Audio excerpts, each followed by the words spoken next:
তো হ্যালো দর্শক, আজকে চলে আসলাম বাংলাদেশ সামরিক জাদুঘরে। তো এখানে অনেক দিনের ইচ্ছা ছিল যে বাংলাদেশ সামরিক জাদুঘরে আসবো। তো আজকে সেই পর্যন্ত চলে আসলাম। তো আমাদের সামনে আছে মানিক ভাই। হ্যালো মানিক ভাই, কি অবস্থা, কেমন আছেন? আছি আলহামদুলিল্লাহ, আপনি কেমন আছেন? এই তো ভাই ভালো। আজকে আসলাম কোথায় আমরা? আমরা আসলাম হচ্ছে বিজয় সরণি। এখানে কোন জায়গা, জায়গার নাম কি? জায়গার নাম হচ্ছে বাংলাদেশ বাংলাদেশ এই সামরিক জাদুঘর। জাদুঘর।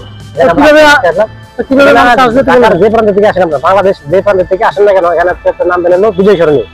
ওখানে নামে হাতের বাম সাইডে, বাম দিকে ঢুকবেন, একটু ভিতরেই, জাস্ট একটু ভিতরে, মানে ফার্ম গেট যাওয়ার দিকে যাবেন। ওখানে পাশে ডান পাশে আর কি ইয়ারা বাংলাদেশ জাদুঘর।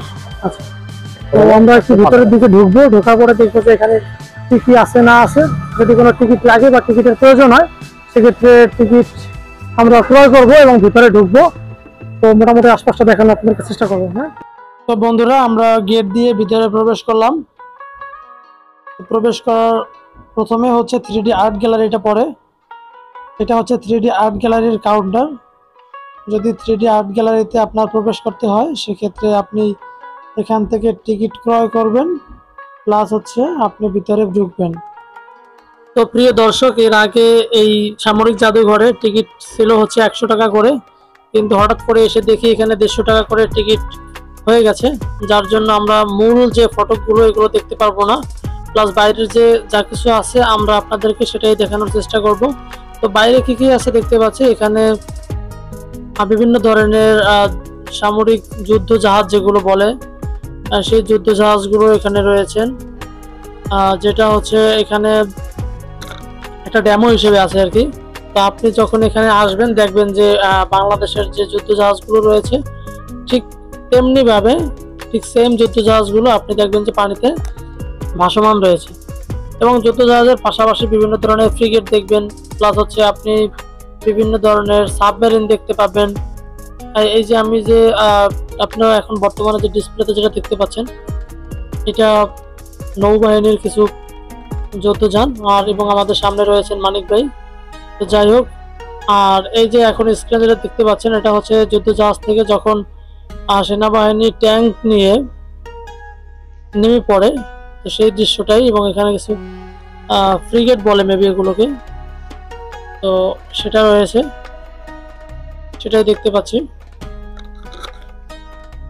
তো মোটামুটি এখানে পরিবেশটা খুবই সুন্দর, কিন্তু সর্বসাধারণের জন্য যদি একটু রিজনেবল প্রাইস করে দিত সেক্ষেত্রে খুব ভালো হতো।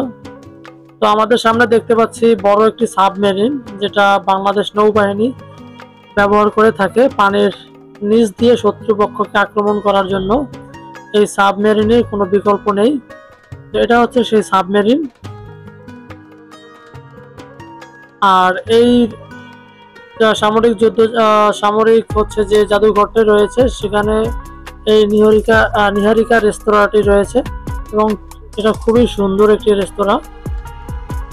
আর এটা হচ্ছে মোটামুটি একটা গ্যালারি। এই গ্যালারিতে আমরা এই মুহূর্তে প্রবেশ করতে পারবো না। আর আপনাদেরকে একটু দূর থেকে যে জিনিসটা আমি তুলে ধরতেছি, এখানে কিছু যুদ্ধ সরঞ্জাম রয়েছে। এখানে কিছু মিসাইল রয়েছে, রকেট লঞ্চার এবং কিছু যুদ্ধ বিমান রয়েছে, যেটা একদম গ্যালারির উপরের অংশে। এবং এই উপরের অংশে আমি এখন আপনাদেরকে দেখাতে পারবো না, কারণ উপরে উঠতে গেলে আমাদের টিকিট কাটতে হবে। তো সত্যি কথা বলতে আসলে আমরা এখানে যে আজকে এসেছি একদম প্রিপারেশন বিহীন আমরা এখানে এসেছি। এসে দেখি টিকিট প্রাইসটাও একটু হাই, যার জন্য আমি সম্পূর্ণ গ্যালারিগুলোকে আপনাদেরকে দেখাতে পারলাম না, এর জন্য আন্তরিকভাবে দুঃখিত। তো এই যে অংশটা দেখতে পাচ্ছেন এটা হচ্ছে গ্যালারিতে প্রবেশ করার আগে বা টিকিট ক্রয়ের ঠিক সামনের মুহূর্তটি, বা সামনের যে স্পেসটি রয়েছে সেই জায়গাটি। এটাও খুব সুন্দর একটি পরিবেশ। তো যাই হোক, মন খারাপ করার কিছুই নেই। আমরা পরবর্তীতে আবার এখানে আসবো এবং ভিতরের যে যা কিছু আছে আমরা আপনাদেরকে একটি ভিডিওর মাধ্যমে সম্পূর্ণটা তুলে ধরার চেষ্টা করব। তো আজকে আমরা এখান থেকে চলে যাব। তো মাঝামাঝি আমাদের সাথে মানিক ভাই ছিল।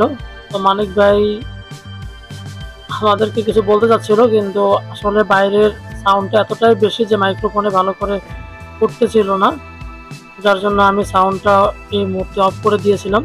তো তো যাই হোক, মানিক বলতে চাচ্ছিল যে এটাই, যে আজকে এখানে খুবই বেশি রোদ ছিল, আজকের এই দিনটা খুবই, ওয়েদারটা খুবই খারাপ ছিল, তো যার জন্য নিজেদের মধ্যেও খারাপ লাগতেছিল, প্লাস টিকিট প্রাইসটাও একটু হাই ছিল। তো যাই হোক বন্ধুরা, ভিডিওটি ভালো লাগলে লাইক, কমেন্ট এবং শেয়ার করে দিবেন এবং সবাইকে দেখার সুযোগ করে দিবেন এবং আপনারা সবাই আমাদের পাশে থাকবেন। তো ইউটিউবে আমরা যেহেতু একদমই নতুন, তাই যে কোনো ভুল ত্রুটি হতেই পারে, তাই সেটা ক্ষমা করে দিয়ে ভিডিওটি অবশ্যই দেখবেন এবং সাথে থাকবেন। ধন্যবাদ।